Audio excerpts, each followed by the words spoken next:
Para abrir la celebración de los 50 años de Ingeniería Industrial, hoy contamos con la presencia de Bruno Cattori, con amplia e importante experiencia en la industria automotriz, reconocido en Líderes de México. Inició su exitosa trayectoria desde sus prácticas profesionales hasta posicionarse hoy como fundador de una fusión automotriz que busca combinar tecnología y seguridad. Actualmente, Bruno es presidente del Consejo Directivo de Fomento de Investigación y Cultura Superior AC, Patronato Económico y de Desarrollo de la Universidad Iberoamericana, del cual ha sido miembro desde hace 8 años. Cuenta con más de 30 años de experiencia en la industria automotriz, donde inició como becario y en los últimos 20 años fue presidente de Mercedes-Benz México y posteriormente presidente de Fiat Chrysler México y Stellantis México, de donde se retiró en 2022. Actualmente es consejero y consultor de algunas empresas del sector. Bruno Cattori es ingeniero mecánico electricista por parte de la Universidad Iberoamericana. Cuenta con una maestría en Administración de Empresas por parte del Instituto Tecnológico Autónomo de México, ITAM. Además, cuenta con un programa ejecutivo en Administración y Negocios en la Universidad de Michigan. Sin más demora, nos acompaña con una charla de tendencias y futuro de la industria automotriz. Démosle la bienvenida a Bruno Cattori.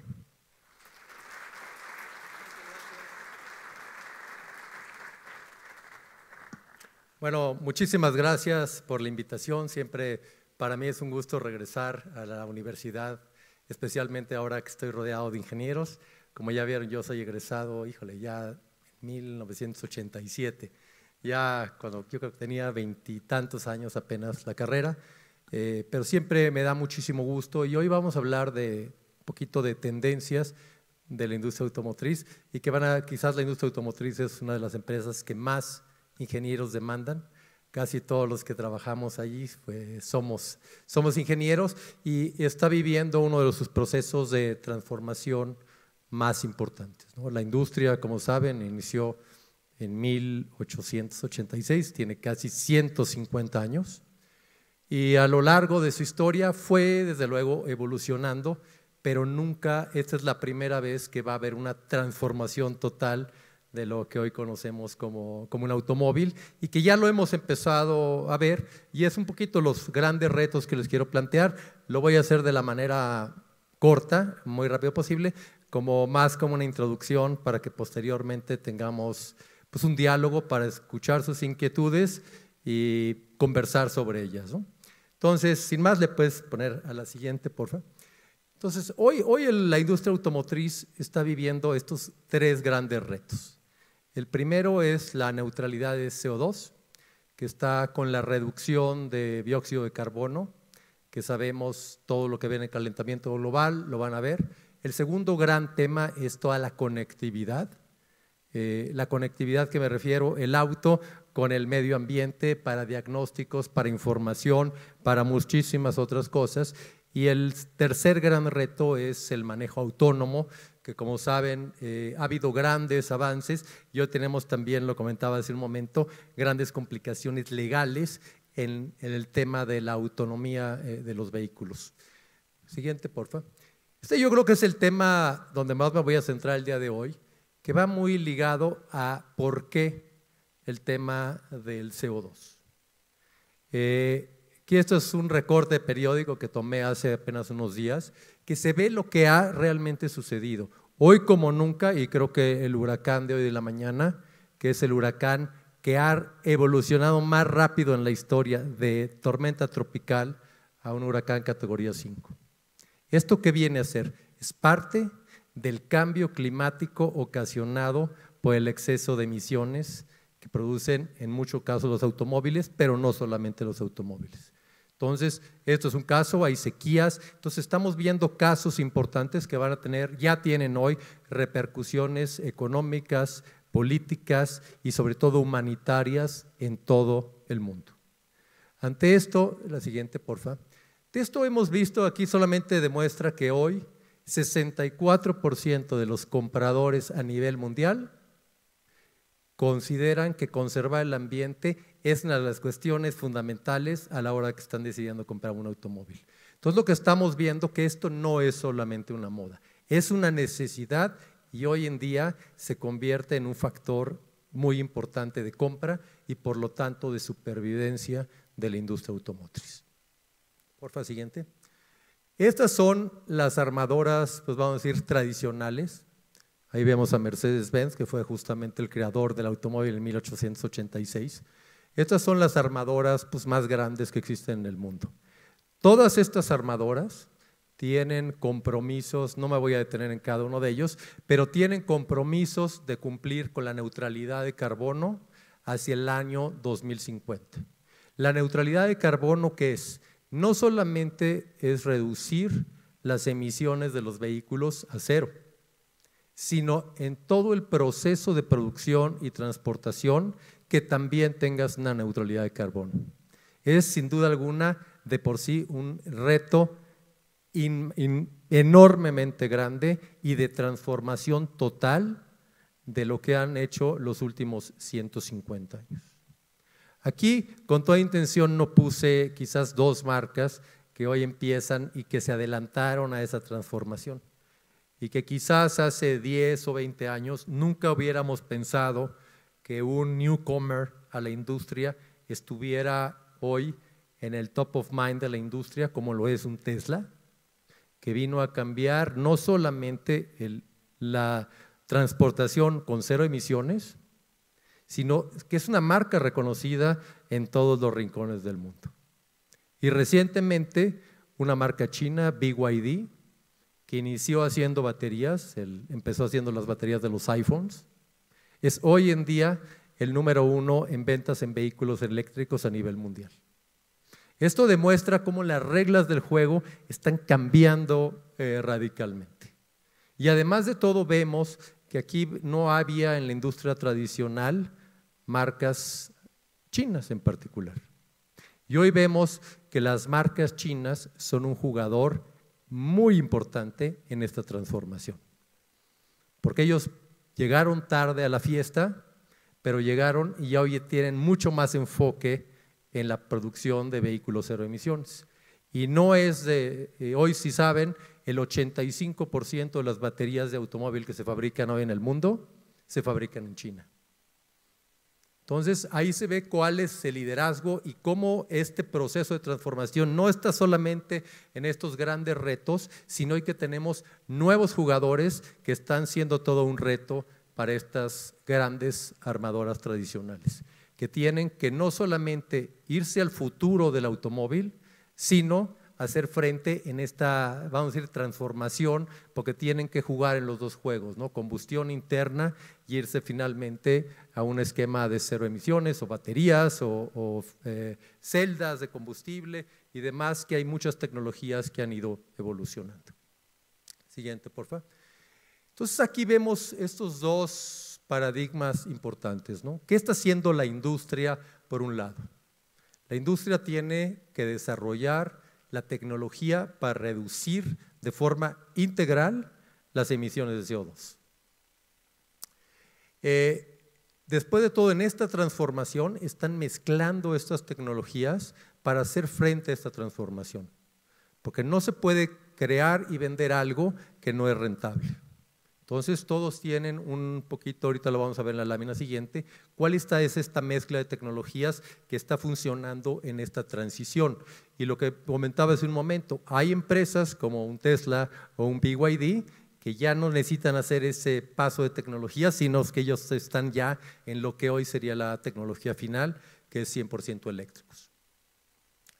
No, todavía no, un ratito. Y el otro lado es los gobiernos. Los gobiernos tienen un papel muy importante en esta transformación. El tema principal es el marco regulatorio. Quizás hoy Europa viene a ser en el marco regulatorio más exigente que hay.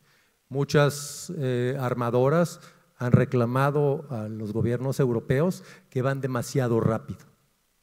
Y la razón es que sí, el gobierno europeo quiere hacer una respuesta inmediata y enérgica frente a los cambios climáticos por el calentamiento global, que está llevando a las armadoras a una transición muy rápida que puede llevar a un modelo que no sea viable. Entonces ahí estamos ahorita en esta discusión y ante estos es que se han establecido diferentes retos Y han escuchado que muchas armadoras no van a vender en Europa autos de combustión interna en el 2030, que está ya solamente a prácticamente 6 años de distancia, ¿no? Entonces, es muy corto el plazo para hacer esta transición energética. El otro punto importante es el desarrollo de la infraestructura. Los famosos cargadores o supercargadores. Hoy no son suficientes, ni en Europa, ni en California, por ejemplo, ¿no? Mucho derivado de los problemas de cambio global, se leyeron con la sequía en California, suspendieron la carga de automóviles eléctricos porque no había suficiente generación de electricidad. Entonces empiezas con unos temas de este tipo, ¿no? Entonces es generar la infraestructura, pero esto va mucho más allá de los supercargadores. Necesitamos cómo se genera esa energía eléctrica y hay que generarla por energías renovables. Eso es el otro gran reto que tiene el mundo. Hay muchas, ¿no? Celdas fotovoltaicas, que hoy en día parece ser la tecnología más viable, más económica, pero no produce energía las 24 horas del día. México, por cierto, es uno de los paraísos para la energía solar. Si lo comparan, uno pensaría en el desierto del Sahara. Platicaba con unos inversionistas importantes y ven, por ejemplo, Durango, lo ven como un paraíso para instalar paneles solares, porque tiene prácticamente capta la misma energía solar que el Sahara, pero no necesitan lavar los paneles porque no hay tanto polvo.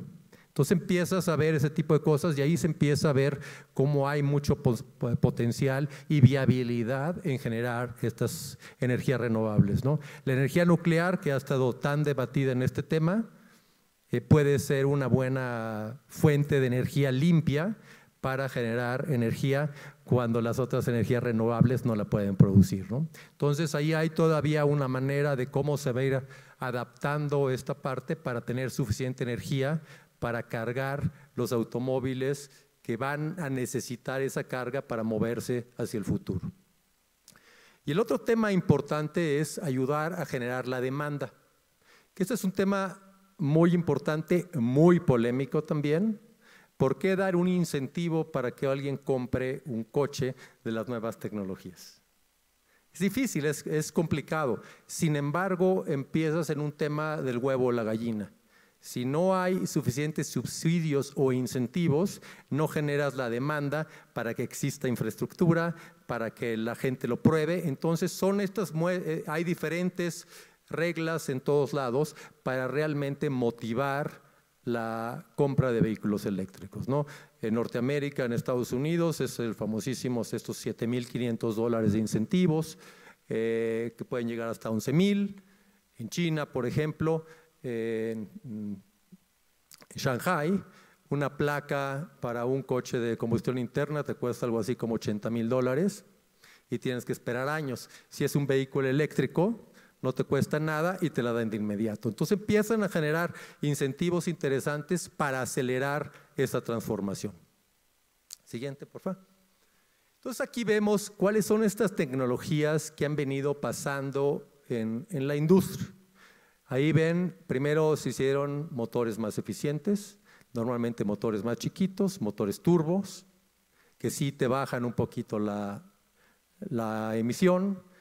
Los motores a diésel, que hoy están muy penalizados a raíz del problema diésel que tuvo Volkswagen en Europa. Luego tienes los mild hybrids, que fue muy popular en Europa sobre todo, que te permitía utilizar motores más chiquitos, y el mild hybrid es un pequeño motor eléctrico que es el alternador que te da ese impulso inicial. Entonces con un motor más chiquito tenías el impulso de un motor más grande, sobre todo el despegue del coche, que es cuando más torque se requiere. Luego viene la tecnología híbrida o HEVs, o sea, híbridos. Aquí ese es un concepto que a lo mejor podemos platicar un poquito ahorita. Híbrido es HVs, es como lo más básico que tienen, es como mucho la tecnología que hoy tiene Toyota, que sí te reduce significativamente las emisiones, pero más o menos, como ven aquí, más o menos como un 35-40%. De hecho, esa tecnología ya en muchos mercados avanzados ya ni siquiera se considera como una tecnología limpia que tenga algún incentivo. Luego vienen los plug-in hybrids, una tecnología que hoy se ve como de transición para poder hacer frente a la falta de infraestructura. ¿Qué son los plug-in hybrids? Son vehículos que tienen son conectables, que tienen una batería pues, normalmente a 100, 120 kilómetros y tienen un motor de combustión interna. Cuando se acaba la batería, entra el motor de combustión interna, entonces tienen rangos de autonomía mucho más elevados. Y no dependes de un cargador para poder tener la movilidad, ¿no? Entonces es algo que en México en particular y en Estados Unidos la gente le está gustando, porque ante falta de infraestructura, esta es una buena manera de hacerle frente. Y luego vienen los BEVs, ¿no? Los BEVs son 100% eléctricos, como son estos BYDs o los Tesla, que cada vez esta se ve como la tecnología a la que vamos a migrar. Esto está avanzando drásticamente, todas las armadoras están trabajando en una combinación de esto, pero sí tendiendo muchísimo hacia lo que son los BEVs. Hacia allá es donde se ve hoy. Hay una discusión importante también por las celdas de combustible que vi aquí, que es básicamente coches a base de hidrógeno, que puede ser una fuente interesante porque tienes una carga muy rápida.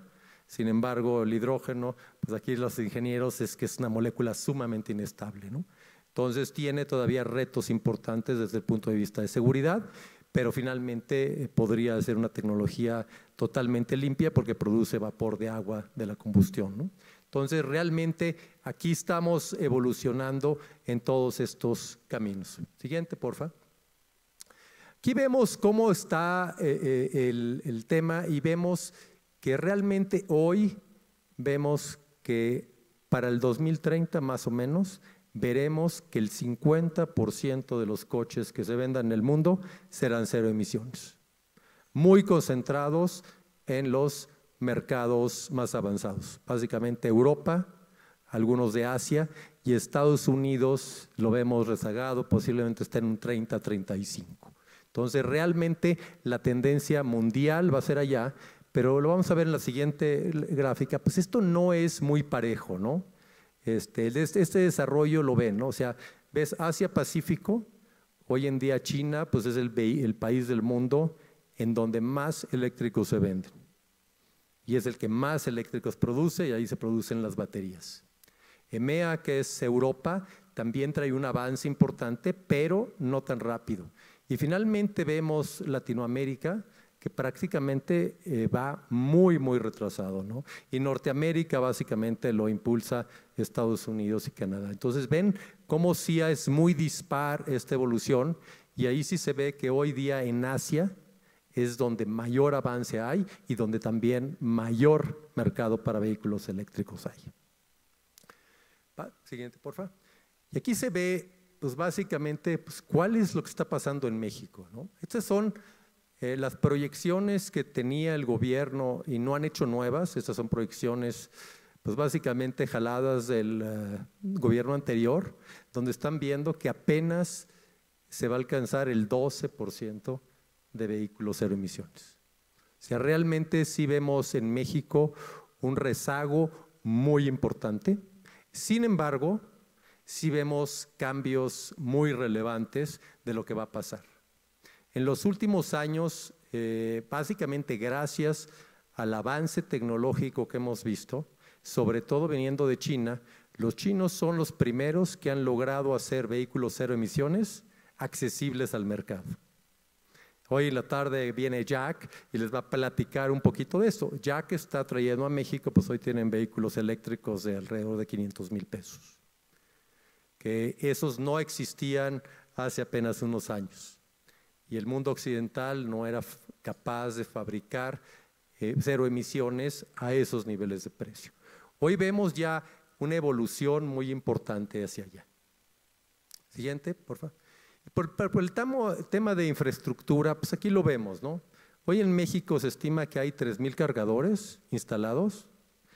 Más o menos, hoy en Europa, más o menos 1 de cada 3 cargadores no sirve.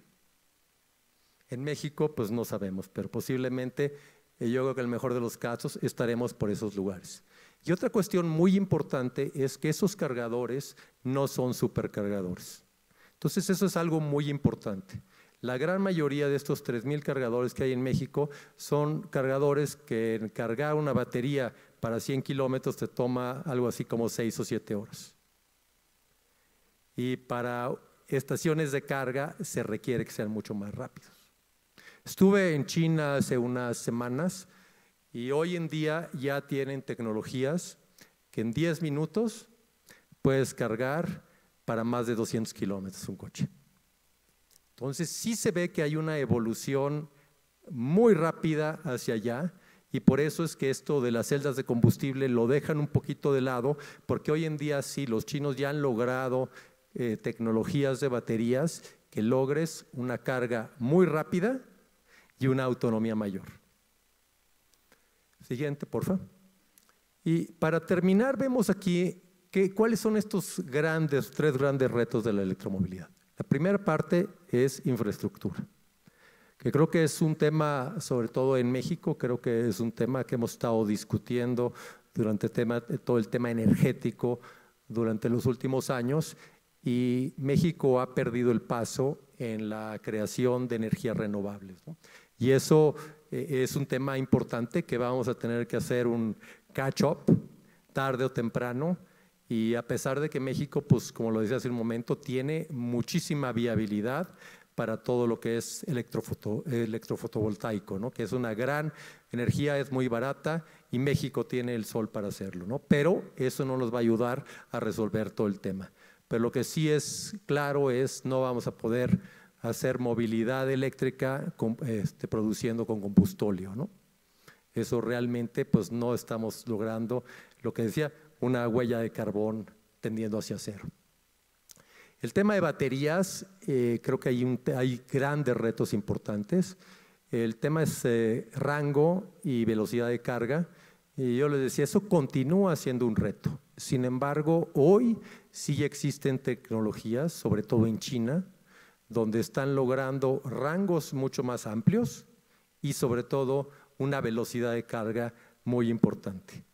BYD es hoy por hoy la empresa que tiene la mejor tecnología de baterías y hoy Tesla decidió que él fuera su proveedor de baterías, ¿no? Entonces estamos viendo cómo también se está apostando hacia allá porque van muy avanzados en baterías y están viendo otras tecnologías para producirlo, inclusive con otros materiales que no sea solamente el litio, ¿no? Entonces eso también ayuda para la parte de todo el manejo y toda la contaminación en la producción de estas baterías. La disponibilidad de baterías creo que es un tema muy importante también. Hoy en día, como decía hace un momento, se están fabricando en China. Sin embargo, con este reto de electrificación hacia el 2030, hoy se ven todas las plantas y grandes armadoras que ponían un principio, están poniendo lo que llaman megafactories para producir sus baterías en América del Norte, en Europa. ¿Para qué? Porque la batería sí es muy importante tenerla cerca. Las baterías no se pueden transportar en avión. Entonces sí es muy importante que las baterías estén cerca de los centros de consumo para reducir huellas de carbón y sobre todo bajar el costo. Entonces esto es lo que está sucediendo en el mundo con grandísimas inversiones, enormes inversiones en producir estas gigafactories. Y el otro tema que es muy polémico, es que ahorita platicaremos de él, es el manejo y reciclado de las baterías. Sabemos, y pues nadie es un secreto, que si una batería no tiene un manejo adecuado para su desecho y reciclado, son altamente contaminantes. Entonces, esto es algo que sí es muy importante que se implemente y necesita haber legislación para que esto se haga correctamente en todos los rincones del mundo. Entonces, esto ya existe desde luego en los países desarrollados, una normatividad muy clara de cómo reciclar las baterías y evitar que sean un foco de contaminación ambiental.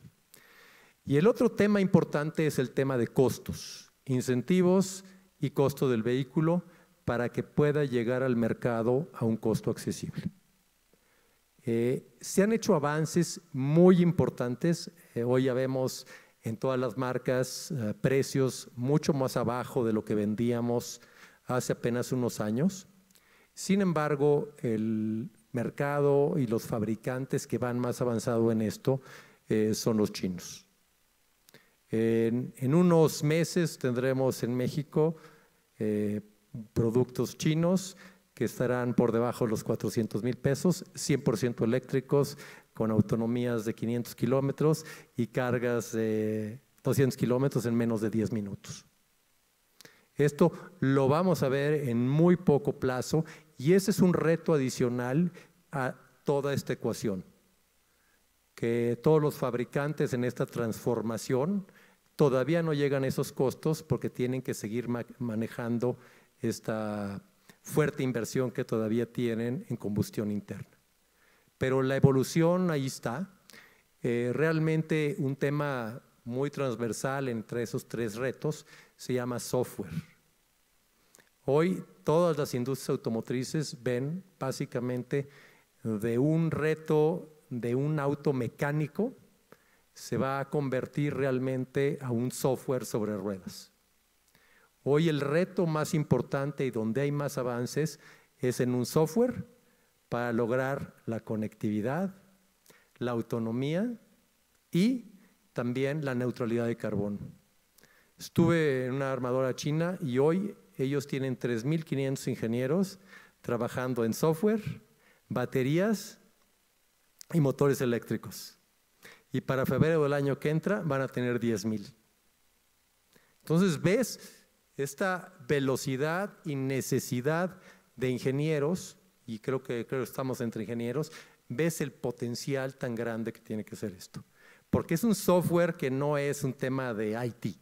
El software se genera viendo todo el problema completo y tienes que tener conocimiento de otras y muchas otras disciplinas para desarrollar el software para el resultado final. Entonces, estos son sin duda los tres grandes retos, pero para ya no extenderme más, ¿por qué no abrimos un momentito de preguntas y respuestas y nos quedamos platicando un ratito? Pues muchísimas gracias y nuevamente por esta gran oportunidad.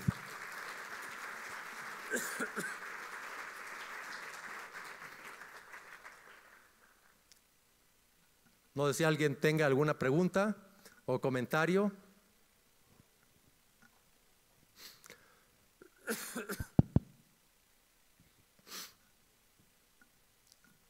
Hola, oye, yo tenía una pregunta, ¿por qué las pilas hace rato dijiste que no se pueden transportar por aviones? Entonces, ¿por qué? Por riesgo de explosión. Hoy las baterías, si ustedes recuerdan un barco que se quemó en medio del Atlántico de grupo Volkswagen, aparentemente el origen del problema fue algún auto que se prendieron las baterías. Entonces, ese es un gran reto, es un tema mucho más de seguridad. Al menos hoy las baterías actuales no se pueden subir a un avión por esos temas. ¿Sí? Yo tenía una duda. Decías que ya existía la tecnología en otras partes del mundo para hacer estos autos de cero emisiones a un precio accesible. Si ya existe, ¿por qué no lo hacen las compañías del occidente? ¿Por qué no lo hacen las compañías o la gente que produce como en México, por ejemplo? Mira, yo creo que es una cuestión de la estructura de costos de las automotrices tradicionales. La estructura tradicional está muy enfocada todavía a motores, transmisiones y toda esta parte mecánica que la tienes que continuar con esta transición. Hoy en día China ha logrado eso porque ellos ya están mucho más enfocados al final de la ecuación, ¿no? Entonces, sin embargo, pues la competencia va a obligar a una evolución mucho más rápida de los fabricantes occidentales para llegar ahí, ¿no? Pero los chinos van a estar ahí, hoy en día ya lo están. Hay un gran reto en Europa con la llegada de muchas marcas chinas que están viendo y poniendo un nuevo estándar en lo que son los precios y precios de transacción de los vehículos eléctricos.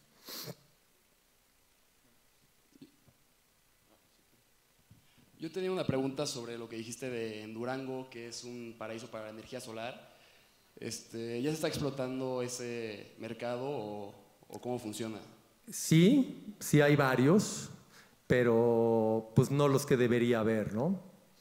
Hay otros temas políticos y demás que han parado muchísimas inversiones de fotovoltaico, ¿no? No nada más esto, pero se están empezando a destapar. Iberdrola, por ejemplo, va a hacer unas inversiones muy importantes en parques fotovoltaicos. Entonces, y no solamente Durango, ¿no? Hay muchísimos otros estados, porque México tiene muchísimas horas de sol todo el año. Entonces, eso lo hace como un paraíso importante y sobre todo a un costo pues muy razonable. Gracias. Entiendo el concepto detrás de los autos eléctricos, bueno, totalmente eléctricos, siendo mejores para el medio ambiente. Sin embargo, creo que hoy en día, como mencionas, todavía no tenemos la infraestructura necesaria para poder producir la electricidad para estos coches. Entonces, ¿no terminan siendo tal vez y en este momento un mayor contaminante en comparación a un híbrido? Mira, yo te diría no, yo te diría en principio no. Por ejemplo, y te lo digo por mi experiencia, yo tengo un PHEV. Yo tengo en mi casa paneles solares. Entonces lo cargo y mi recibo me sigue llegando por 50 pesos. La energía que uso para mi pila es energía solar. Y en la ciudad pues me da más o menos 50 kilómetros por litro.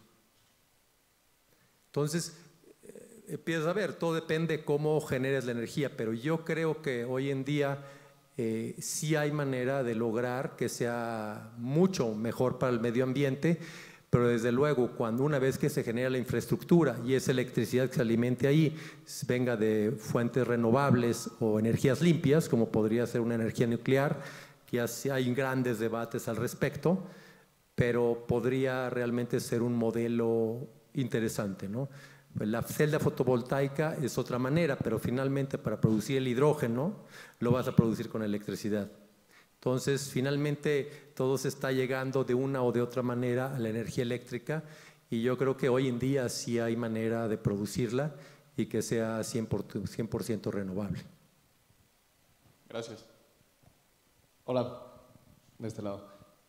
Hablabas de los nuevos competidores como BYD y Tesla, que son muy nuevos, y hablabas del incremento de, por ejemplo, mano de obra de China, que es casi 3 veces más la mano de obra. ¿Cómo esta transición en este mercado va a cambiar los competidores? ¿Crees que haya una barrera de entrada para muchas nuevas marcas o las actuales tienen la capacidad económica para enfrentar esta transición?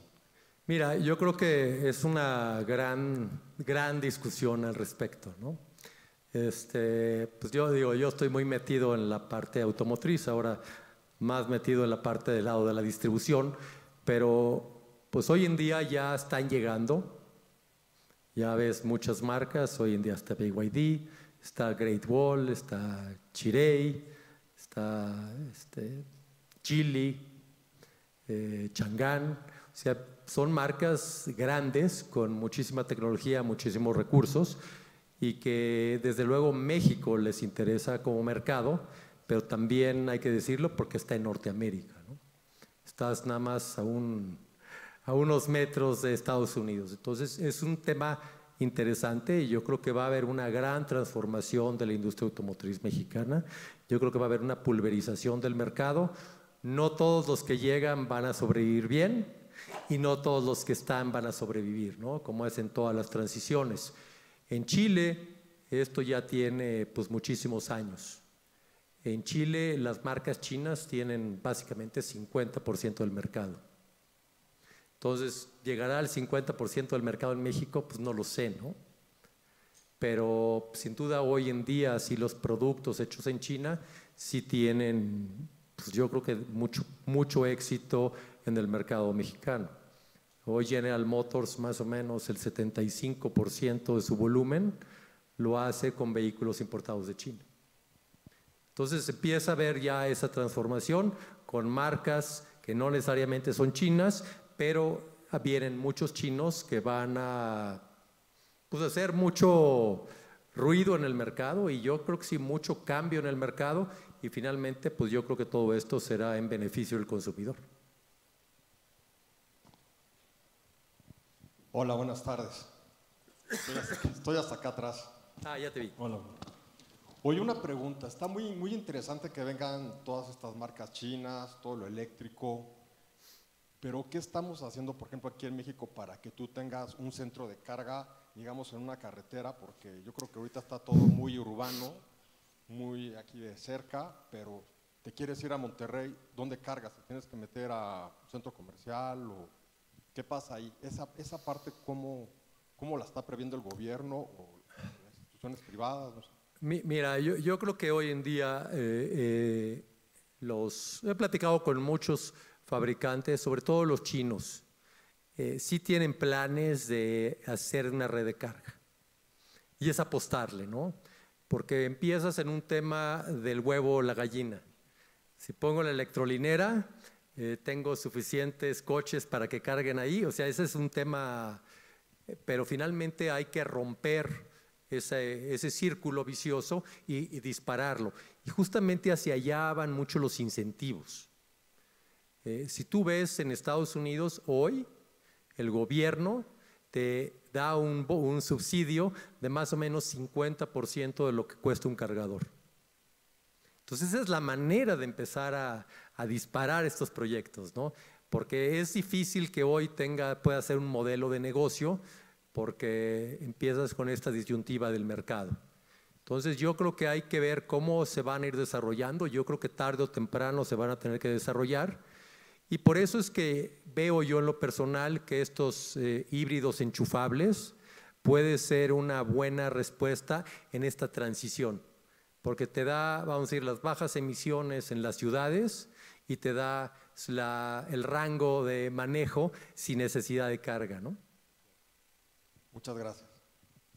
Yo igual tengo una pregunta aquí. ¿Sí? Adelante, sí. ¿Cuál es la vida útil de una pila y tipo cuando se desecha? ¿Qué impacto tiene sobre el ambiente?